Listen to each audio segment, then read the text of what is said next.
તમારા કબાટની અંદર ધનના ઢગલા હશે, પણ એમાં ઈશ્વરની ઈચ્છા હશે ને તો જ એ તમારું ધન ઈશ્વરના કામની અંદર વપરાશે. બાકી તમે ધારો છો કે હું આ પૈસા વાપરું, ખોટી વાત છે. બાટ લાગી જાય પણ ભગવાનના કામમાં વપરાય નહીં. જો ઈશ્વરની ઈચ્છા હોય તમારું ધન ઈશ્વરના કાર્યમાં વાપરવાનું હોય અને હરિનું એમાં કંઈક ને કંઈક તત્વ છુપાયેલું હોય તો જ તમારા પૈસા આ ધન માટે વપરાશે. નકર ઘણા રસ્તા છે. સંસ્કૃત વાક્ય કહે છે દાનમ ભોગો નાશ તૃતીયો ગતિર ભવતી. હંમેશા ધનની ગતિ ત્રણ જ છે. ત્રણ જગ્યાએ તમારું ધન જાય. દાનમ ભોગો નાશ.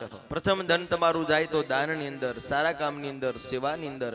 બીજું કર્મ કીધું ભોગ વિલાસ ભોગવાની અંદર, જમીન લેવી, મકાન લેવી, કપડા લત્તા લેવા, જીવન જીવવું, સંસાર જીવો, એમાં આપણા પૈસા જાય. ત્રીજું કીધું કોર્ટમાં જાય, કચેરીમાં જાય, દવાખાનામાં જાય, પોલીસ સ્ટેશનમાં જાય, મદ્યપાનની અંદર જાય, જુગાર રમવામાં જાય, કોઈ ચોરી કરી જાય. આ બધો નાશનો રસ્તો છે.